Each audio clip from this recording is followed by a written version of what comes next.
보신 것처럼 어제와 오늘 이틀 연달아 금융시장이 요동쳤습니다. 그러면 오늘의 주요 이슈였던 중국 환율 조작국 지정 관련해서 취재기자와 한 걸음 더 들어가 보겠습니다. 장가희 기자 나왔습니다. 자, 장 기자. 먼저 앞서 류정훈 기자가 보도한 내용 보면 이 원화와 위안화가 동조 현상을 보인다, 이런 얘기를 금융당국이 했단 말입니다. 이게 두 화폐의 가치가 같이 움직이고 있다는 얘기인데 이게 왜 이런 현상이 나오는 겁니까? 네, 우리나라 원화는 대만과 함께 이 중국 유안화 흐름에 가장 많이 따라가는 돈으로 알려져 있습니다. 예. 그만큼 중국 경제와 밀접한 관련이 있기 때문에 생긴 현상인데요. 얼마나 밀접하냐면 우리나라 수출에서 중국이 차지하는 비중은 26.8%로 꽤 높습니다. 특히 대중국 수출액 중에서 중간재가 차지하는 비중은 79%에 달하는데요.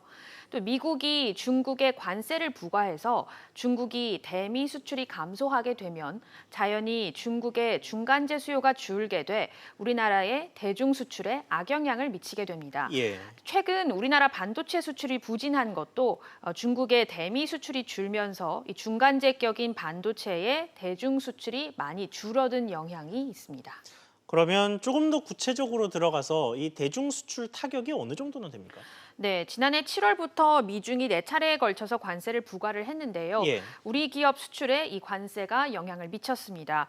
올 상반기 중국 수출은 657억 달러로 1년 전보다 17%가 줄었는데 이는 상반기 전체 수출 감소율의 2배에 달하는 수치입니다.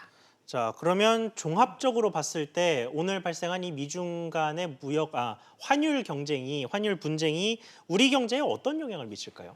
네, 관세를 올리게 되면 수출 장벽이 자연히 높아지게 됩니다. 이때 타결책으로 자국의 화폐 가치를 낮춰서 수출 경쟁력을 높이는 일이 발생하게 되는데 예. 중국이 위안화를 평가절하한 것도 바로 이 때문으로 볼 수 있습니다.